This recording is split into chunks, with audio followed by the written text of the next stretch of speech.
get started here. Looks like we've got everybody here so far. I want to welcome you all into another edition of the Big Texas Read. We're so glad that you're here.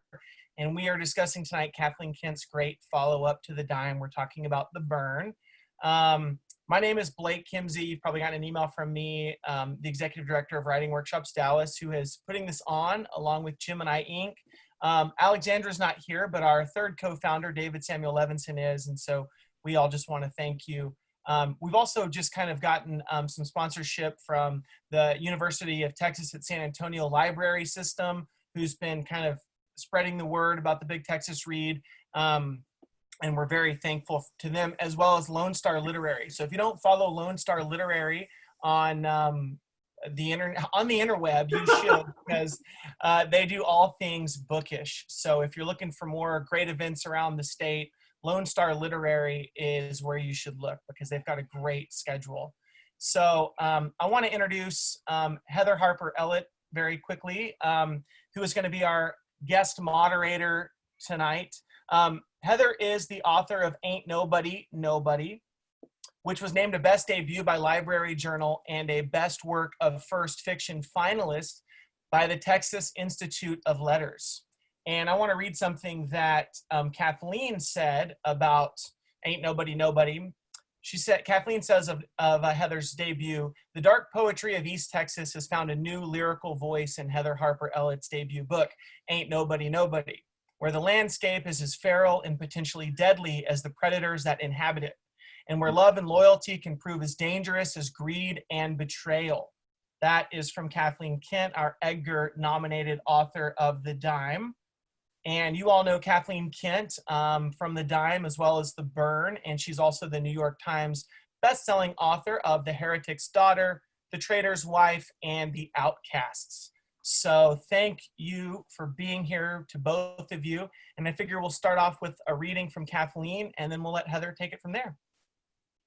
Thank you, Blake and David and Heather, and welcome all of you to tonight's Q&A. We're going to be talking about The Burn, which is the second book in the Detective Betty Rhyzyk series. Just to set up, I'm just going to read a very short, a couple of pages from The Burn, and just to set it up, at the end of The Dime, Detective Betty has been really brutalized physically. And what I explore in The Burn is her PTSD following her kidnapping with the Roy family, and how she has to deal with that. And at the beginning of The Burn, Betty's not doing very well. She's really stressed and having difficulties. And she very quickly runs afoul of the new sergeant at her station, who puts her on desk duty and insists that before she can come back to full active duty, she has to go into therapy, which for many cops is a fate worse than death. So what I'm going to be reading is that she is back to work. She's struggling, and she's meeting with her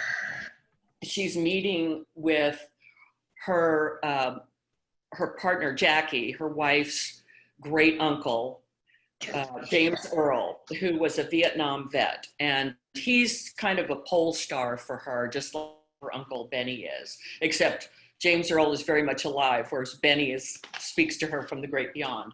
So this is just a couple of pages from chapter 10, and it's January 8th, 2014, Norma's Cafe. Thanks for coming over last night, I say to James after the waitress has taken our order and walked away. He nods, pouring a torrent of sugar into his coffee. That's what family's for. He holds his cup up in both hands while he takes a sip, his red-veined eyes over the rim steadily holding my gaze. Still having nightmares, he asks. Sometimes, I say, but I've said it too quickly, too flippantly, and he smiles sadly, carefully setting the cup down on the table. He runs a hand through his hair, held off his forehead by an overabundance of hair gel. You know, he said, it took me a long time, a long while to get rid of the worst of the creepy crawlies after I got back from Nam. And I was a whole lot better off than some who spent more time in country than I did. Now they call it PTSD. Back in the day, we just called it PAP, prolonged adjustment period. Night terrors, shortened attention span, and even shorter fuse. My wife took the brunt of it. I was told by my doctor to buck up, take it like a man. So I did. Started drinking like one too. Lost my wife, my job, just about everything. I was angry all the time. It took me 20 years to figure out it was because I was so damn scared all the time. And I was just an MP. I fired my service pistol exactly twice, and those were just warning shots. The waitress returns to our booth with a plate of chicken fried steak and mashed potatoes drowning in white gravy for me and a hamburger for James. She stands next to the table, eagle-eyed, absent-mindedly probing her mile-high lacquered hair with a pencil. Me until I pick up a fork and start eating. God loves a good eater, she says before walking away. I take out Dr. Theodosu's appointment card and pass it to James. I'm seeing him tonight. That's good, he says encouragingly. Yeah, well, it's the only way I'm going to get back into full engagement. I've been put on desk duty. According to my sergeant, I have some anger issues. I smirk and put air quotes around the phrase. Do you think you've got anger issues? James asks, passing the card back to me. I take a bite of the steak, but it's already losing heat, the gravy morphing into wet cement. Pushing the plate away, I say, I'm frustrated, James. I need to get back to work, but I'm being blocked at every turn by a boss who's got a bug up his ass about me. I can't run, I can't sleep at night, and I can't do my job sitting at a desk all day. What I don't say out loud is I'm also imagining that I see Evangeline Roy everywhere I turn. James takes another sip of oversugared coffee. He hasn't yet touched his hamburger. That would be enough to piss me off, he says quietly. Everyone tiptoes around me like I'm made of glass. Maybe they're afraid of you. I shake my head. The people I work with should know I'm all bark and no bite. I wasn't talking about the people you work with. I realize he's talking about Jackie now. My face turns red in recognition of the truth, and it makes me angry. I divert my gaze to a sign above the counter. Life is short, start with dessert. I suddenly want pie or a brownie or a piece of cake, anything sweet to take the bitter taste out of my mouth. I'm searching for the waitress so I can engage her in whatever inane conversation will move the topic away from me and my anger issues. James Earl is saying something, but I'm concentrating on the glass confectionery case next to the cash register. He taps me on the arm until I look at him and he says, Betty, you killed someone. 2 people, in fact. Not from a distance, but up close and personal. And this after you witnessed a partner murdered not 3 feet away. That changes a person, poisons them if you let it. Jackie's worried about you. I'm worried about you. Stuck in the abyss of my own morass, I mutter. To James's questioning gaze, I say, just something Uncle Benny used to say to me. Look, I know that I need to tone down the drinking, stop raging around the house. I'll step up my workout routine, start a yoga class or Tai Chi or something to release my inner Zen self. I know I've been a bear to live with, and I'm sorry that Jackie's taken the lion's share of it. My work phone in my right pocket buzzes and I answer it. Riz, Seth's voice in my ear says, tension thickening his voice. We found another ex-drug dealer. Dead? I asked a little too loudly, and James looks up quickly, brow furrowed. As a doornail, says Seth.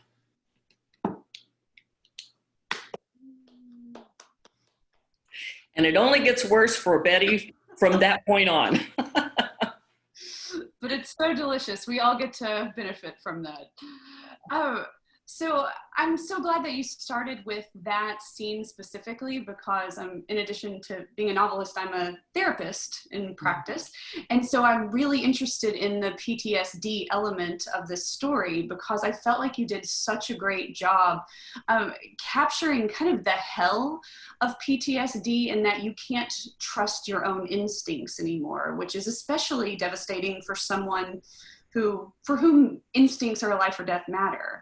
And so, I mean, at one point she pulls a gun on a midwife visiting the house and she sees the image of her captor kind of everywhere she turns. And so tell me more about how you researched PTSD and how you approach trauma. Well, I talked to a lot of ex-cops Mm-hmm. who talked about stress on the job. Mm-hmm. And, it's interesting. I think this is really timely because we're in conversation right now about the police, their excessive use of force, the intrinsic violence within certain police forces. And when I started digging into this a little more deeply, I found that a lot of the fear, the paranoia that police have, as well as active duty. I mean, the police force is a paramilitary force. It's a hierarchy. They do put their life on the line, and I don't want to diminish the fact that it is a dangerous job. However, statistically, the Department of Labor has listed the most dangerous jobs, and a police officer is number 16. The top 10 are logging workers, fishers, pilots, roofers, refuse workers. I mean, there's a whole list of top 10 most dangerous jobs statistically, and police aren't even on that list. But there is an internal culture within the police force that draws a line, the thin blue line, and says, we're here, the cops are here, and everybody else is over there. So I think, first of all, that perception of being us and them, as opposed to we, a collective we, fosters this kind of paranoia. And there's a long history of secrecy in the police department. You support your fellow cop no matter what. It's primarily male. And I think it attracts a lot of primarily men. I mean, still statistically, 80% of police forces across the board are still male.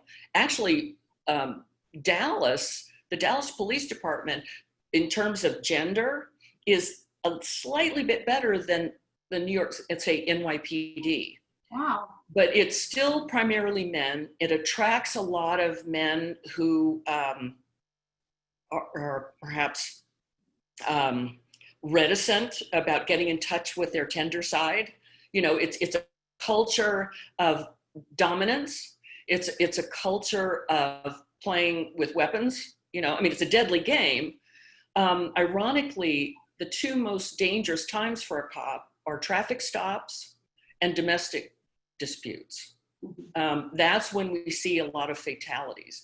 So there is a lot of paranoia that they're going to be expected to use a gun, that they're going to be that there's an expectation that to be effective as police, they have to use force.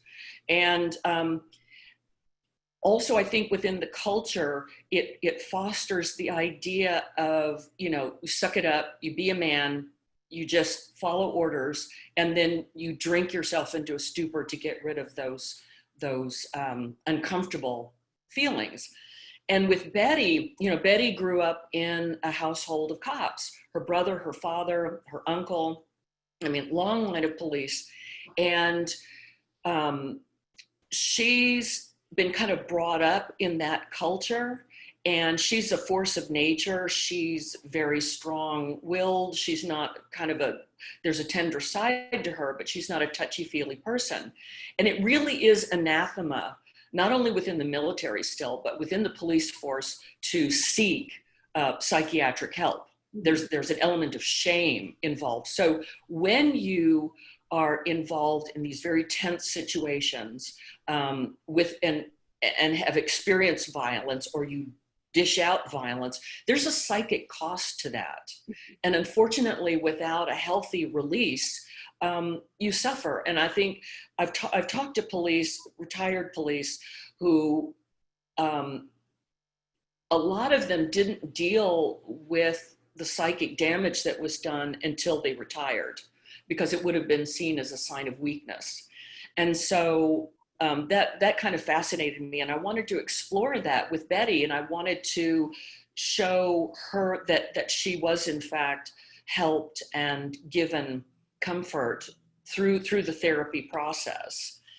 So that was kind of a challenge, because I think that's a very important part of policing as it is now. That there's a horrible psychic cost to having an expectation of using brute force to solve society's ills. Mhm. Yeah.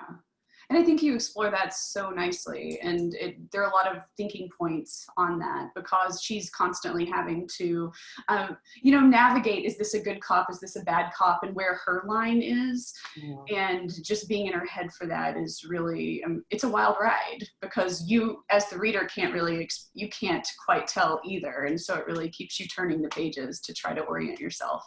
But I love that you're speaking about the psychological toll of violence, because I'm going to go with that in a slightly different way. So yeah, the end of The Dime was incredibly violent, and you don't shy away from that in this book either. And, I kind of giggled in that good way when I saw that Maureen Corrigan of NPR described The Dime as one of the most violent suspense plots I've read in a long time. And I bet you were thrilled, like that's a compliment for what you're doing there. But I was really curious, because as actors kind of can become method actors to really embody a character, I think writers can do that too, and are really affected by the things that they write. So how do you approach writing violence?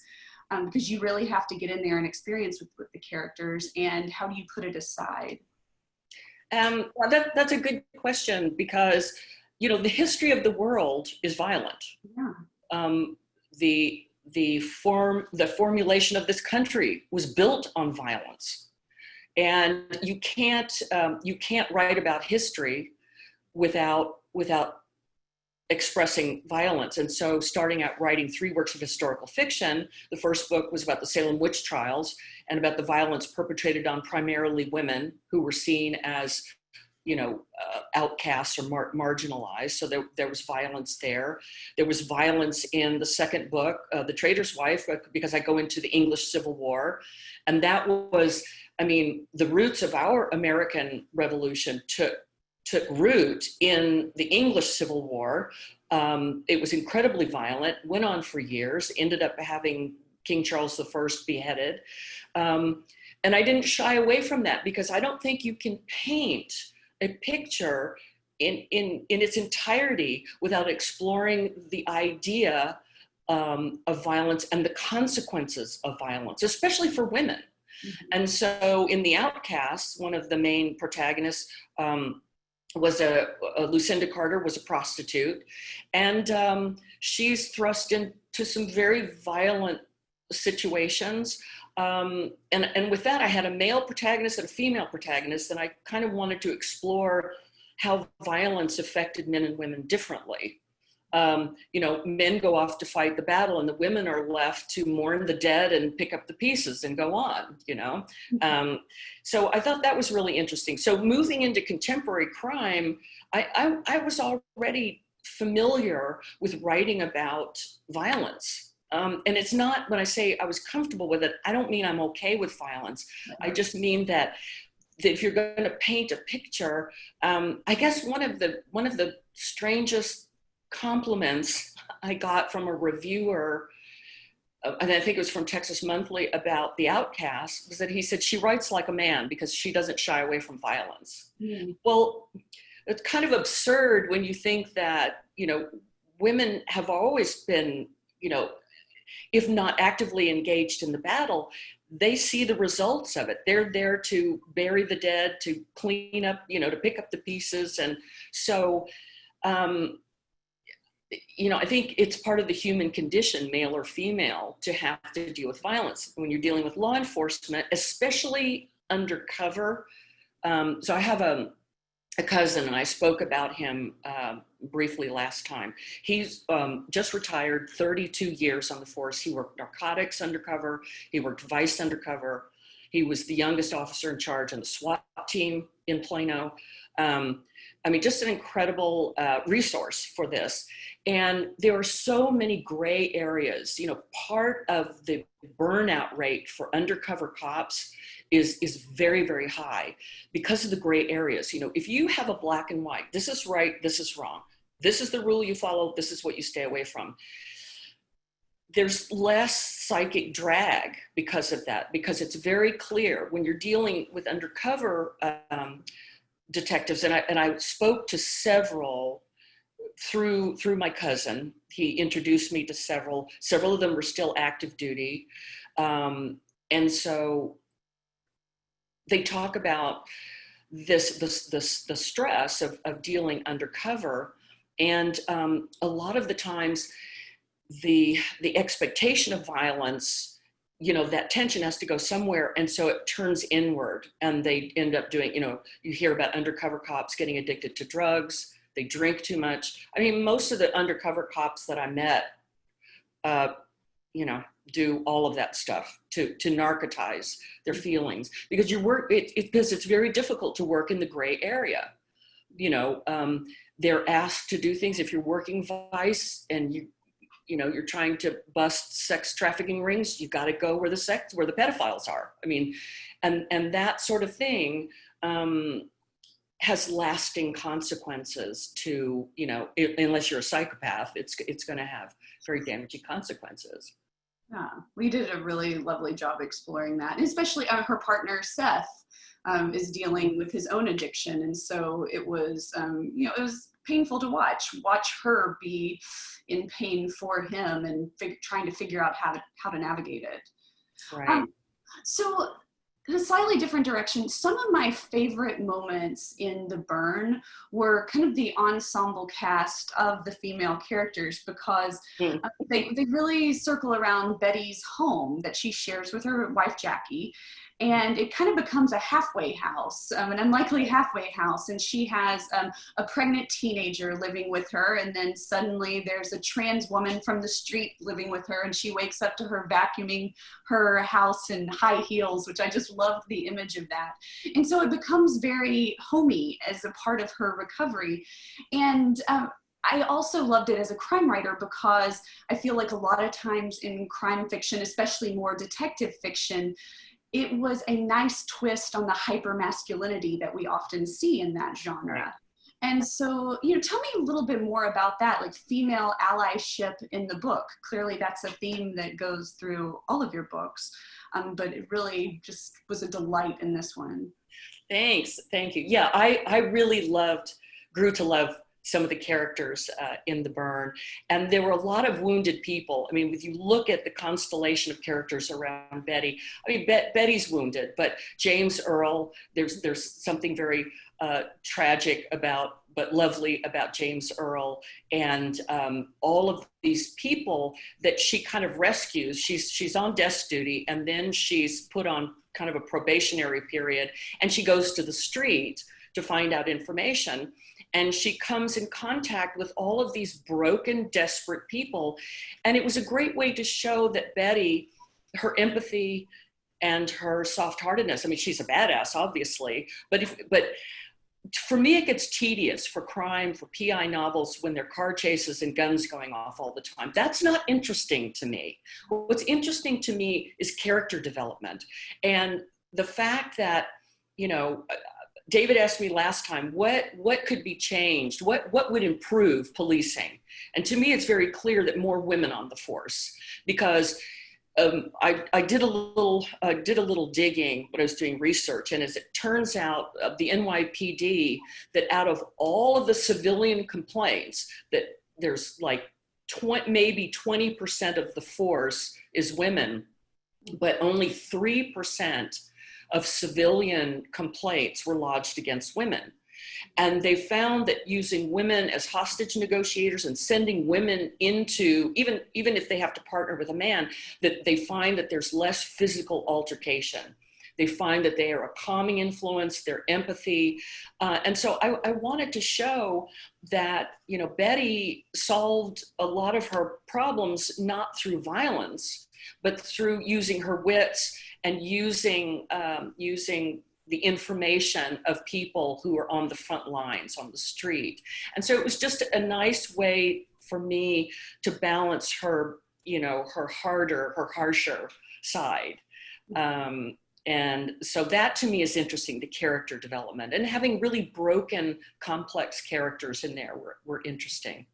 Well, and another way that she finds her way out of these tough situations, as both titles allude to, are these huge scenes that her dead Uncle Benny guides her through, like kind of he's a spirit guide.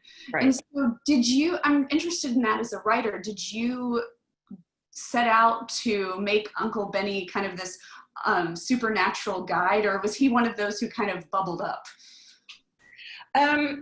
Well, again, it was, he was the counterweight to the corruption in Betty's family, because her brother and her father were corrupt cops. And I addressed that at the beginning of The Burn, where it explains more about why her brother committed suicide, and talks about the corruption. At the end of the chapter, when she burns the obituary of the cop that gets assassinated, she says, my father looked at me and realized that he was looking in the eyes of an honest cop.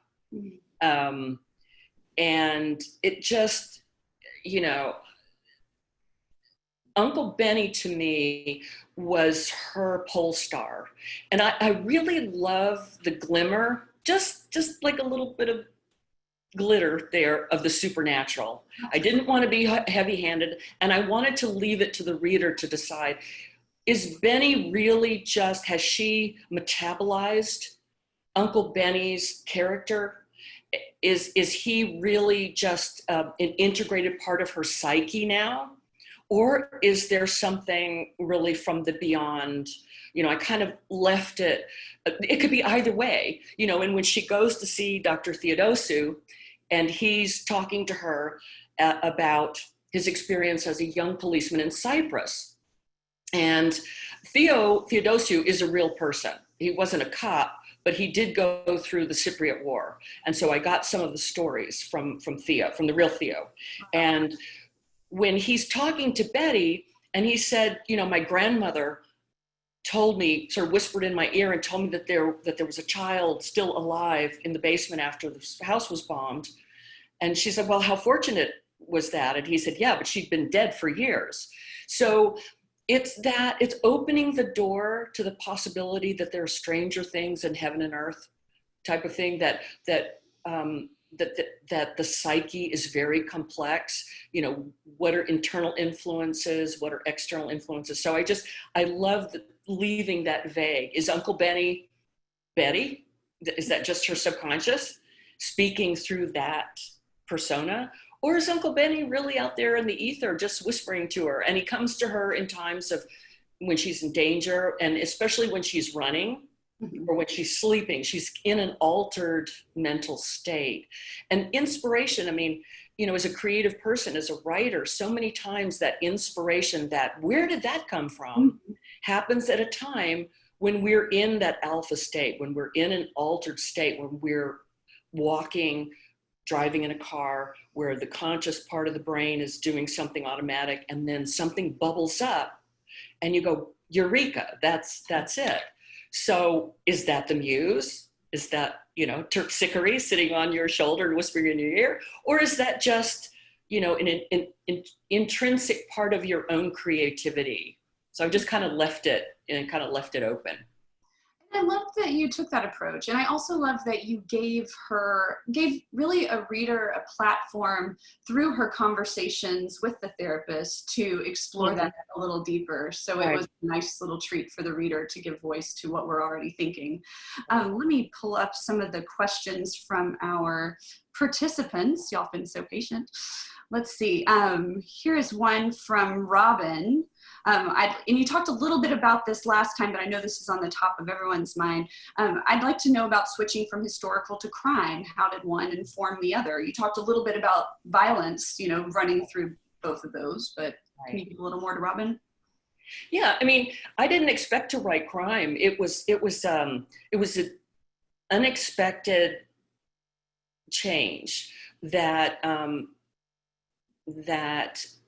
I wasn't sure in the beginning that I could do. I was very uncertain about making the shift, because the historical fiction, that was my first love, and I'd written 3 books and it was going well. But I had written that short story that was published in a crime anthology called Coincidences Can Kill You, and it featured Betty Rhyzyk. And the publisher said, you know, this is different. This is unique. You know, Betty is not your usual straight, and I mean straight in many ways, law enforcement officer. You know, she's really a force of nature. She's different. What do you think about developing a novel?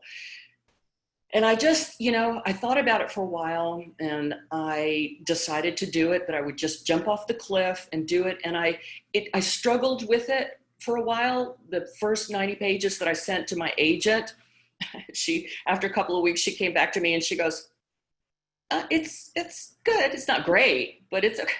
Like, oh dear, I've made a terrible mistake. Because the deal was, I had to present an entire book. I couldn't present an idea. The deal was with the publisher, we really want you to do this, but you have to deliver to us a novel, you know, a book, because we don't know if you can do it either. We think you can, we'd love for you to, but so I really, I was in a quandary. It really scared me. But after I talked to her and I pulled myself off the floor, I realized that she was right. She was right. And I hit the delete button and erased everything and started over from scratch. And that's where the dime came from.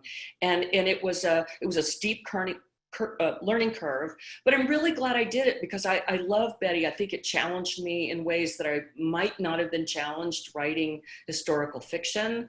Doing the research was a challenge, because active duty, especially undercover cops, don't usually talk to you. So I couldn't just go into a library and pull the librarian aside and say, you know, give me all you've got on the English Civil War. It just didn't work like that. It's really been so satisfying, because I got to exercise different muscles. One of the themes that to me is consistent in the books that I've worked on is that they're strong female characters. And often these are women who fall outside of what's considered acceptable behavior for females. You know, I wrote about an accused Salem witch, a prostitute.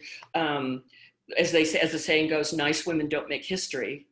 And so I love the idea of really strong women in a man's world, making her voice be heard, and doing it with empathy, with smarts, with instinct, you know, with bravery, with guts, but doing it differently than the way it's been done traditionally. Mm-hmm. And I think that's really interesting, is finding ways. It's like a maze that you set up, and you can go the direct path, the way things are done, A to Z, or what's more interesting to me is to build this labyrinth. You know, she's in a burning building. How is she going to get out of the burning building?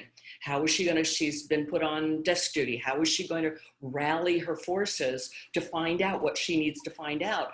Setting up those stumbling blocks, those roadblocks, which are real for women in law enforcement. They're really real.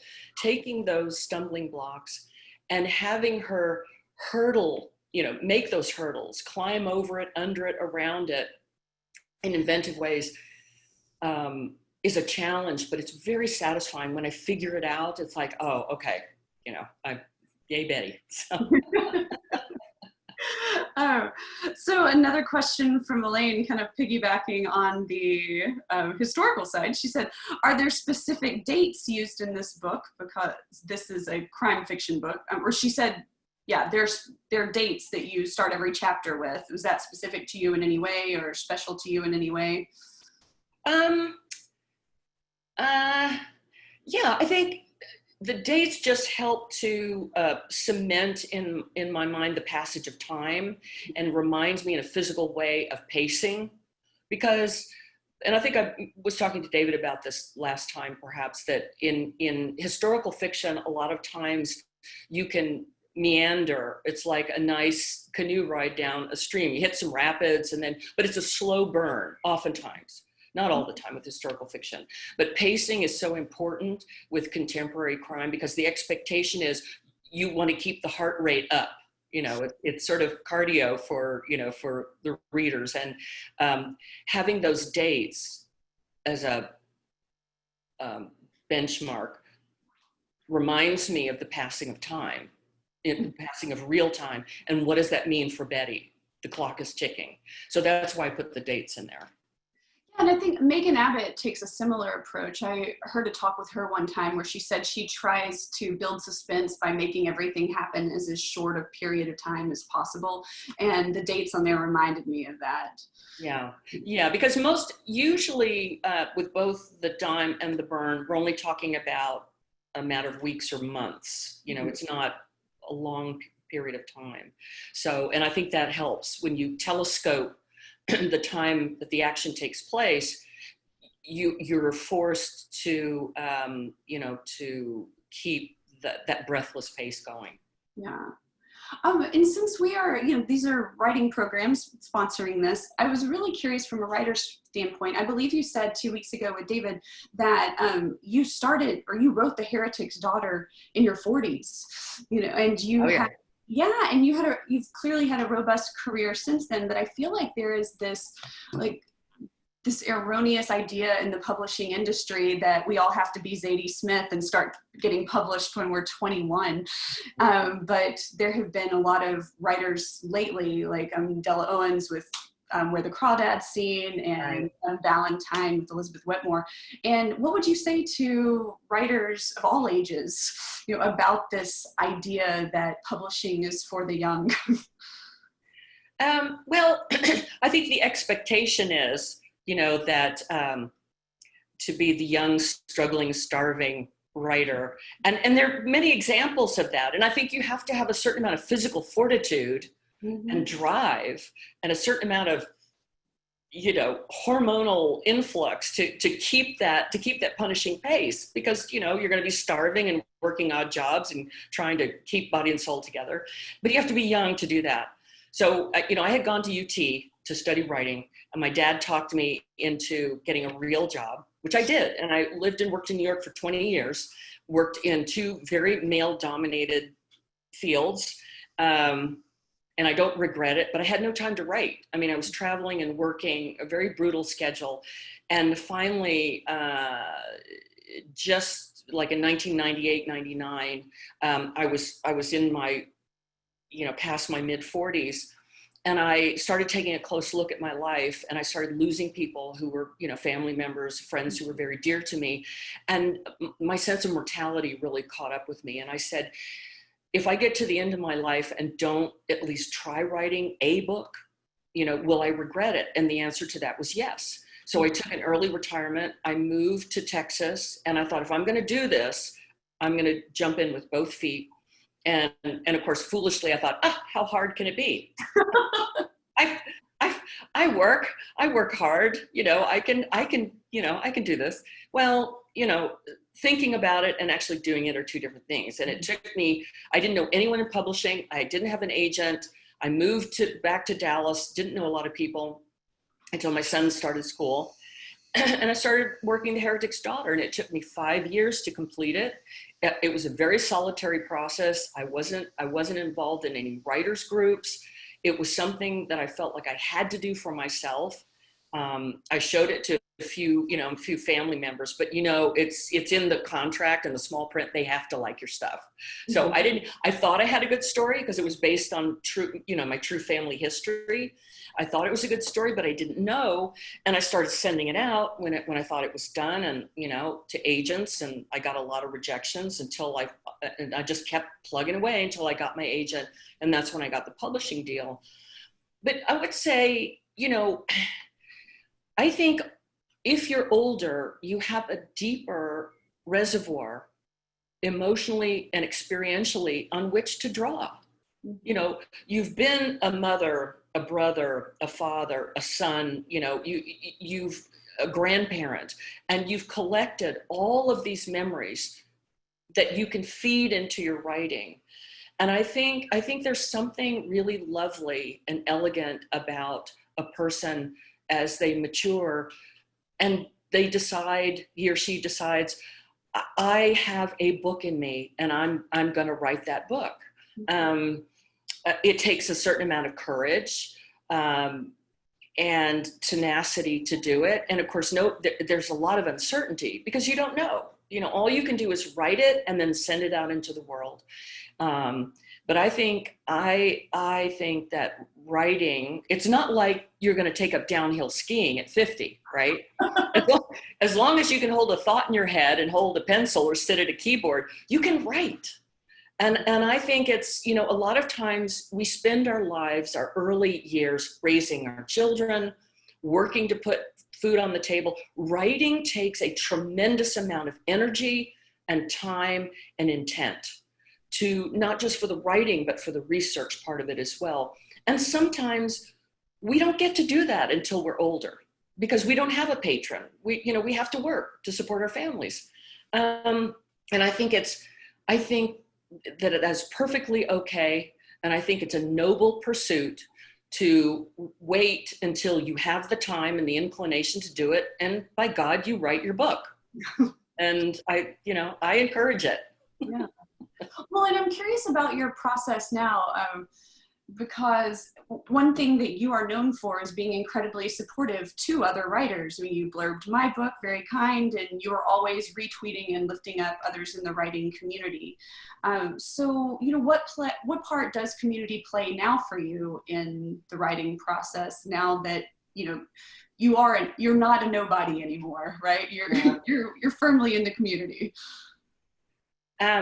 Community is incredibly important. It's incredibly important.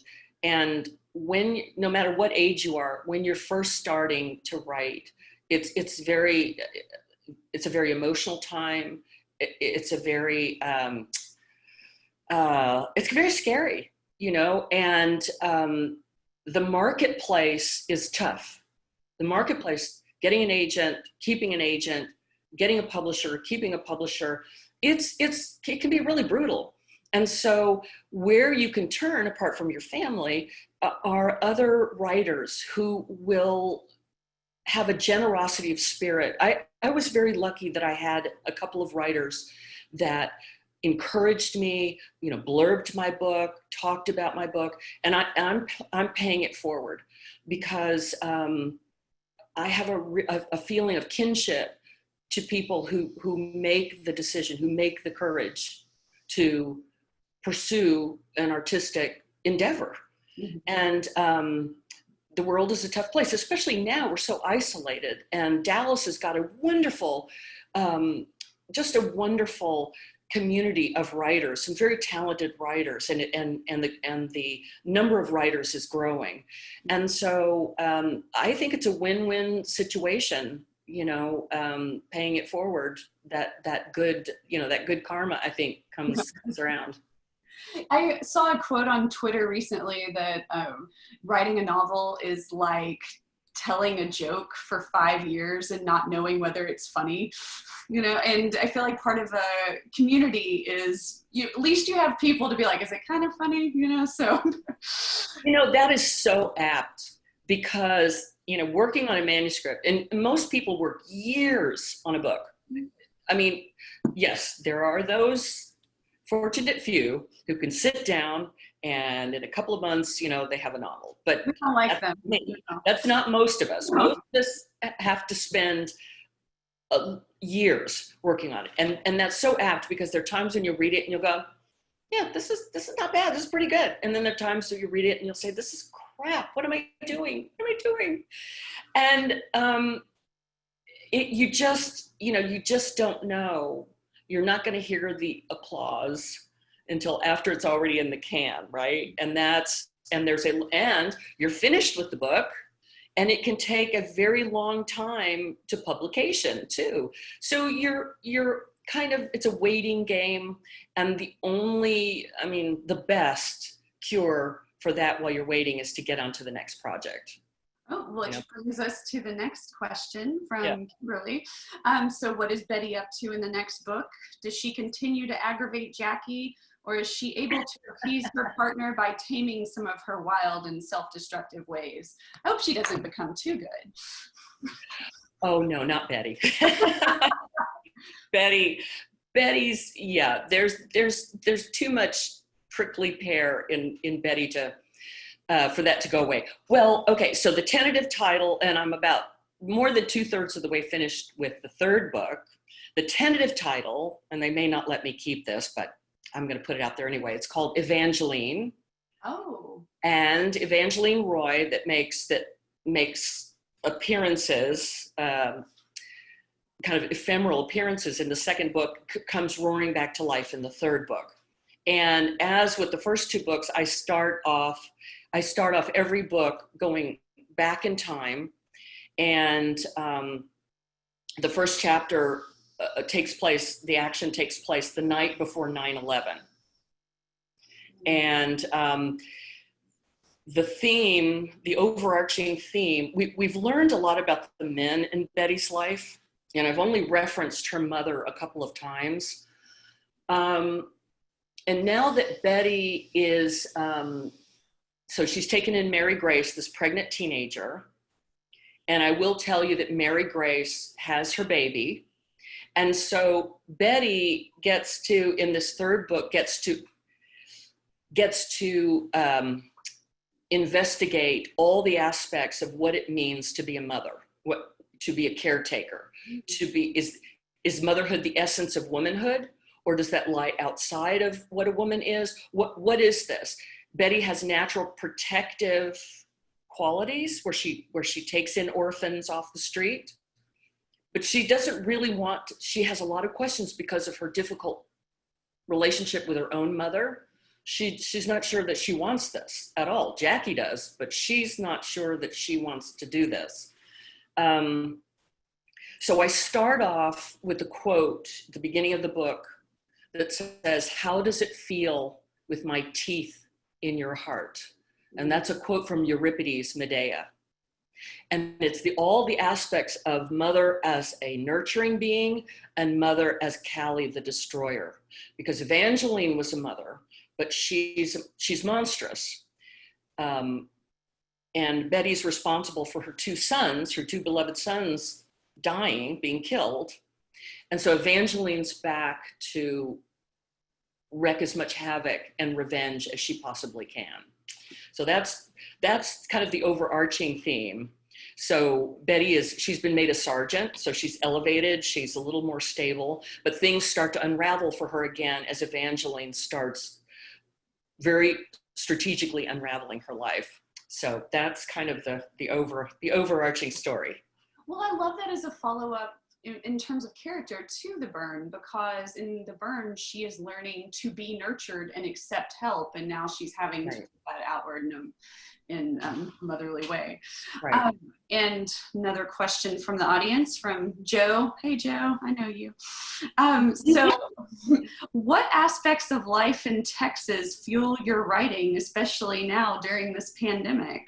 Is it always setting history? Have you found a change in your writing from January to now? Yeah, that's a really good question. I mean, the story is set back, so Evangeline is set back in 2014, pre-pandemic, but it makes me think when I'm working on it, how extraordinarily the world has changed within a few months. And it's like 9/11, there'll be before the pandemic and after the pandemic. In terms of my writing style, it actually, because I'm home all the time now, I mean, I'm home most of the time anyway, but now that I kind of have to be at home, it's on the one hand, you would think it would be better for writing because it's like, what am I going to do? I'm going to sit at my computer and write. But I've been really fighting being distracted. You know, I, like a lot of people, are sad. I'm angry. I'm worried about people. I've lost some friends in New York. I mean, lost as in died. And I find myself being pulled away to the drama that's unfolding on the day-to-day. So just for me, my challenge is to shut that off. And I look at the news, it's like, what horror awaits us today? Look at the news and then go on my walk and then try to, as much as I can, to shut that all out so that it doesn't interfere with the writing process. In terms of my research, I can get in my car, and I'm still, it's still in Dallas, and I still use a lot of landmarks that are, well known. So I can get in my car and I can drive around and I can search things out and I can get on the phone and I can call my cousin or I can call other people. So my world isn't that different in terms of the writing process, except this being distracted by everything that's going on. So trying to stay focused it's hard. It's really hard. Well, Joe's question was a little bit similar to the one that I totally hijacked from Scott Montgomery's Book People blog, because we all know Scott Montgomery. He's brilliant.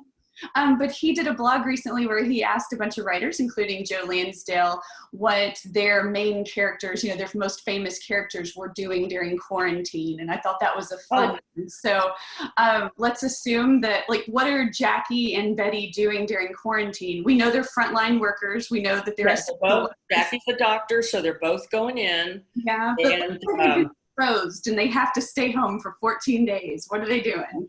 Oh, poor Jackie.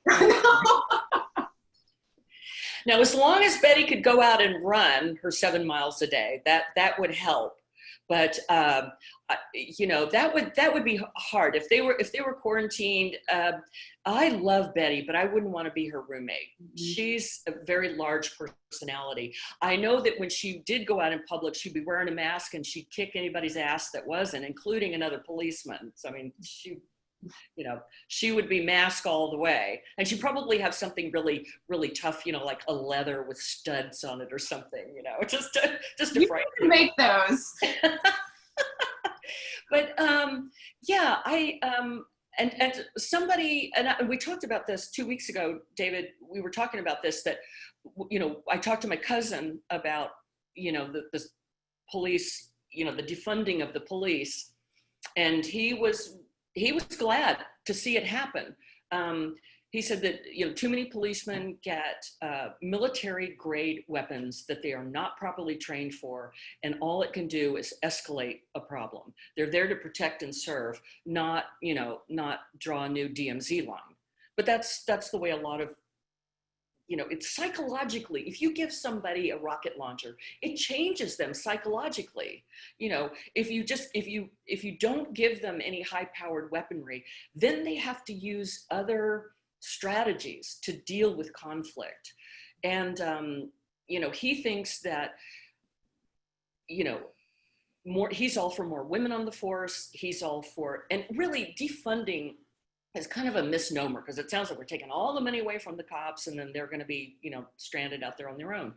What it is, it's a reappropriation of funds to community services, because a lot of people are arrested because they're homeless.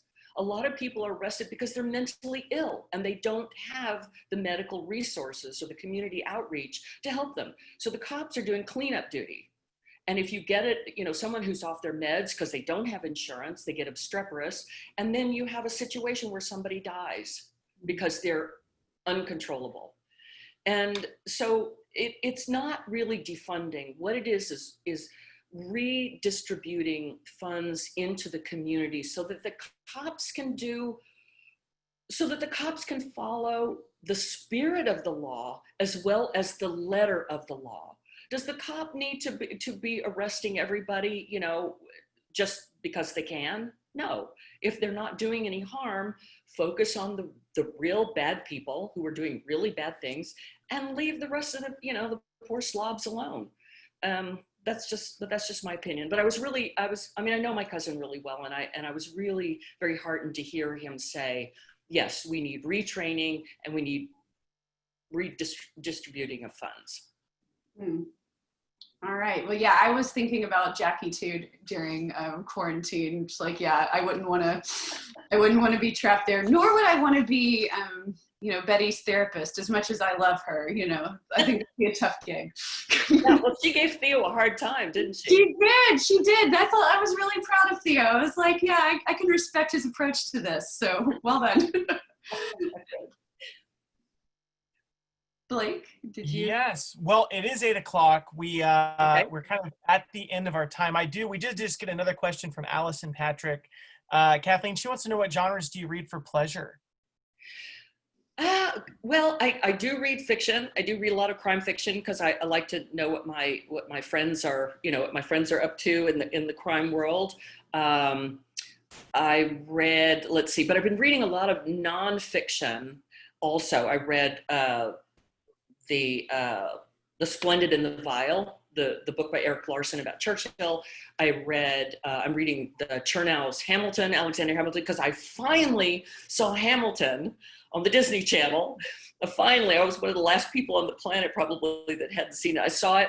Oh, okay. But I'm reading Chernow's biography of Hamilton, which is really fascinating. I did read Isabel Allende's book, A Long Petal of the Sea. The title comes from the Pablo Neruda poem, and it's about Spaniards who go to Chile following the Spanish, Franco's war, and that was excellent.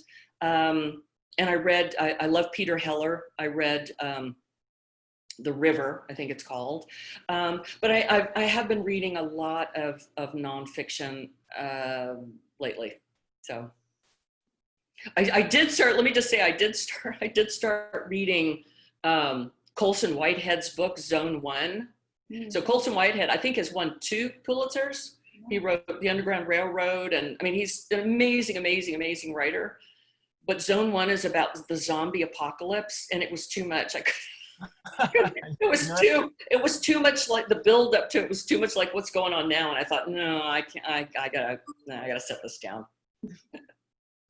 Well, are there any other audience questions that you want to ask before we wrap it up and we mention our winners of free seminars from Writing Workshops Dallas or Gemini Inc.?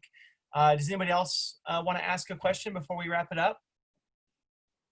All right. Well, I want to thank Heather and Kathleen. Heather, thank you so much for your great questions. And Kathleen, thank you for letting us read the Dime and the Burn along with you over the last month. And David, thank you again for moderating with the Dime. It's been a lot of fun. I've looked forward to it. I've put some links here. You can buy Heather's Ain't Nobody Nobody from Interrobang Books online. You can buy all of Kathleen's books through Interrobang online through that link right there as well. So make sure you pick them up. And then lastly, just the winners of our free seminar, I'll email you, but for submitting a question, you can go to Writing Workshops Dallas website or Gemini Inc.'s website, and you can select a seminar if you see something there that you'd like to take. Marion and Kimberly Morrison. So I will be reaching out to you via email. So Yay. There you go. Thank you for submitting questions. Thank you all for being here. I do look forward to this. We have more Big Texas Read coming up with Emmy Perez. Emmy Perez. She's great. She's a poet. She's the current 2020 Poet Laureate of Texas. So we've read some fiction, and we're going to switch it up, and we'll be reading some of her poetry. So we look forward to seeing you all there. Thank you, Kathleen. Thank you, Heather. And thank you all for being literature lovers. So thank you all. Thanks, everyone. Thanks. Thank you. Thanks, Kathleen. Thank you, Heather. Thanks, David. Thank you, Blake. Good night, Yeah. everyone. Good night. Bye, you guys. Thanks. Thank you, Heather. That was great. Thank you so much. Oh, yeah, no problem. I'm sorry I didn't get to every single question, but I tried to make sure that the questions were touched on at least. Oh, Heather, you were amazing. Oh. Yeah, so good. Thank you. Those questions were so good. Like it was great. So You were Thank perfect. you. You were perfect. Perfect. Do this every Thank you. time. Thank you. Come You back made it every tough time. act to follow. Every time, come back. We want you to come back. Oh, I love doing this. I could talk about this all day. Maybe you want to, or Blake, did you say you wanted to do Joe Lansdale? Do one of you want to do? I don't know if Kathleen's going to do that. Are you going to do Joe or? I'm not going to do Joe. Yeah, and then I Heather. thought Kathleen might do it, but I wasn't sure. So. Yeah, and we should also have you on the Big Texas Read, Heather. So if you want us to talk about your book and have you on, if you want to do that, we're putting the schedule together still. So. Oh, I would love it. I would love it. Yeah. If you want one of your friends to, or if you want a writer to moderate instead of me, or. Yeah, I like having, you know, because like Kathleen blurbed your book and you guys just kind of had a great rapport. So that was awesome. Okay, well, thank y'all. This was a really nice opportunity. I appreciate it. And I'm glad we finally got to meet David and Me too. Blake. Hopefully we'll get to see each other in person. I'm gonna read your book. I'm gonna read your book. Well, Yeah. if you're in the sticks, it'll be a good one. It'll be a good one. Excellent. I'm excited.